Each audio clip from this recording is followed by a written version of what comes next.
Jacqueline A. Cancan together with Regional Executive Director, Attorney Michael P. Matias, and Regional Director of EMB-NCR, Attorney Janice R. Tami.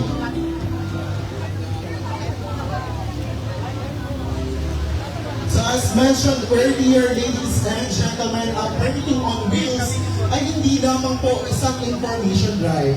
Ito ay isang one-stop, on-site, and online-enabled service hub. Narito po ang ilan sa mga pangunahing serbisyo na maaari ninyong ma-access at o ma-process ngayong araw. Para sa Environmental Management Bureau Services for Air and Water Quality, maaari po natin maproseso ang inyong permit to operate, air at wastewater discharge permits. For chemicals management, we have small quantity importation clearances and chemical control orders registrations. For environmental impact assessment, on-site assistance for certificates of non-coverage or CNC.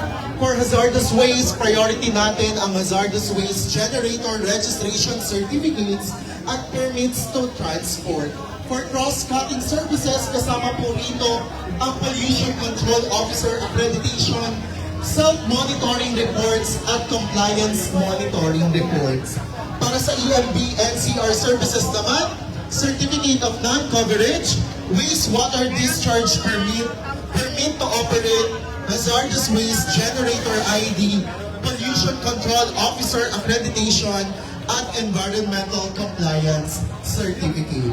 At for the DNR NCR services, 3 cutting permits, permit to purchase chainsaw, chainsaw registration, certificate of wildlife registration, wildlife local transport permit, at wildlife import certification.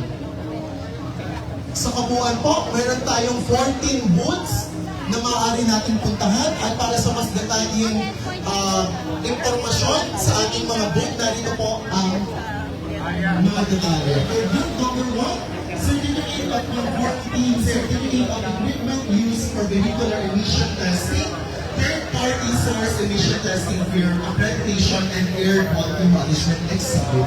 For Exhibit 2 or booth number 2, Environmental Compliance Certificate, number 3, Chemical Importation Clearances and Registrations, booth number 4, PSD Facility Registration, Hazardous Waste Transporter Registration Certificate, and E-Waste Collection Bill. For booth number 5, Recutting Permit and Certificate of Wildlife Registration. Number 6, Wildlife Import Permit and Local Transport Permit. Number 7, EMB-NCR Legal and Cashier. Number 8, Permit to Operate and Discharge Permit. Number 9, Environmental Compliance Certificate, Certificate of Non-Coverage and Hazardous Waste Generators ID. Booth number 10, Company Registration System and Pollution Control Officer Accreditation. For booth number 11, Solid Waste Management Exhibit. 12 for National Ecology Center Exhibit. And booth number 13, so booth numbers 1 to 12 only. Alright. So, sa ating pong mga kliyente, coming from different sectors po, official na po bukas ang ating DNR Express Permitting on Wheels. At para po sa additional information, ang ating pong Permitting on Wheels ay fully supported by our online systems. This means mas mabilis, mas transparent, at mas accessible ang proseso, bringing digital governance into environmental regulation. This initiative is also strongly guided by the leadership and vision of President Marcos and Secretary Cuna, whose push for digital transformation has inspired DNR to streamline and modernize our permitting systems. Our goal is clear: to serve as a catalyst for sustainable development, kung saan ang economic growth at environmental protection move forward hand in hand.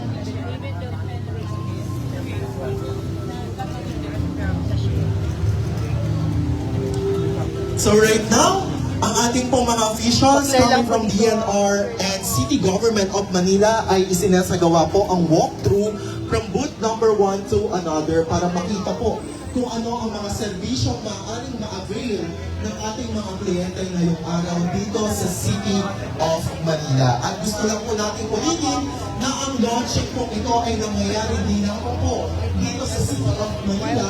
Ito po ay sa bayang isinasagawa sa 17 regional offices ng bansa. So sa lahat po, sa lahat ng nakatutok sa ating Facebook page, Facebook live right now, tama? So nakalive po tayo ngayon sa ating official Facebook page ng DNR. It's Department of Environment and Natural Resources.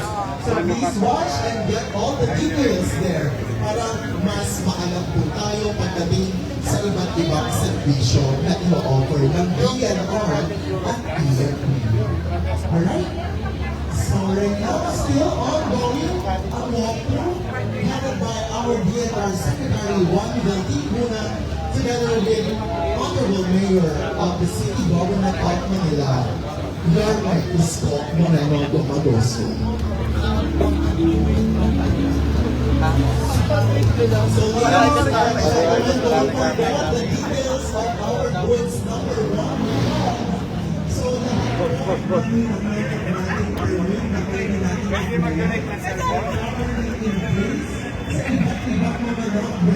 Hello?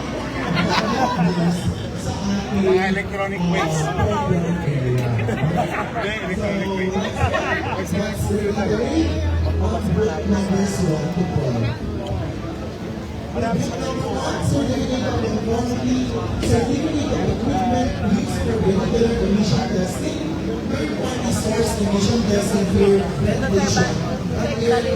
Central Office.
Mayor, dito naman ako ng air.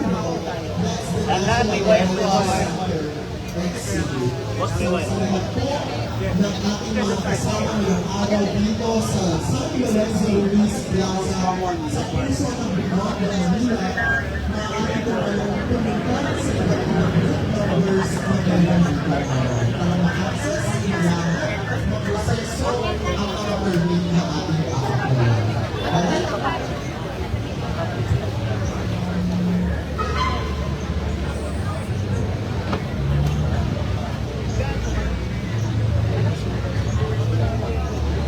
So as of this time, we're still ongoing with the walkthrough of our groups from numbers to so once again, ladies and gentlemen, we'd like to invite everyone, especially those guys from the Administration Department, to please go to your respective homes para makasagawa po at nag-proseso ang inyong aplikasyon.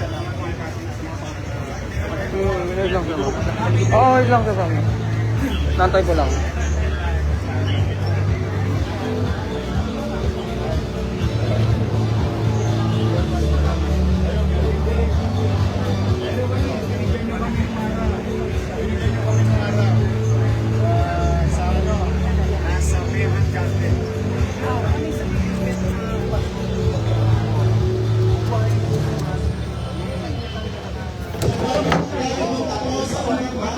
Ako yan, ha?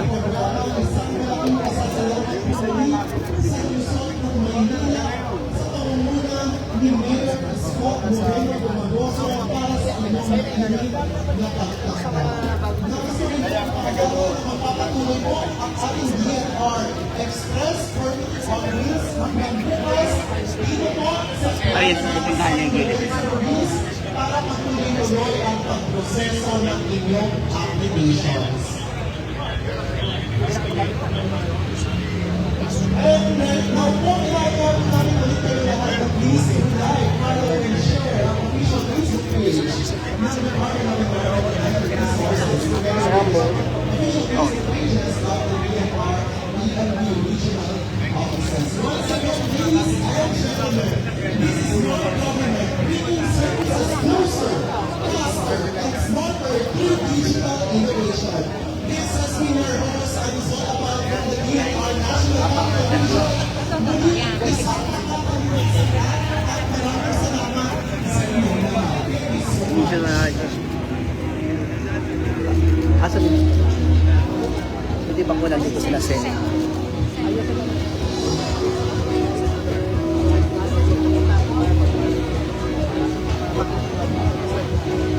Pakuha po tayo. Asan yung ano tayo?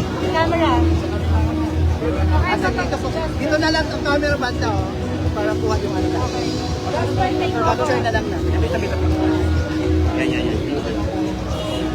Atras lang sir, may photo po tayo. Atras lang. Okay.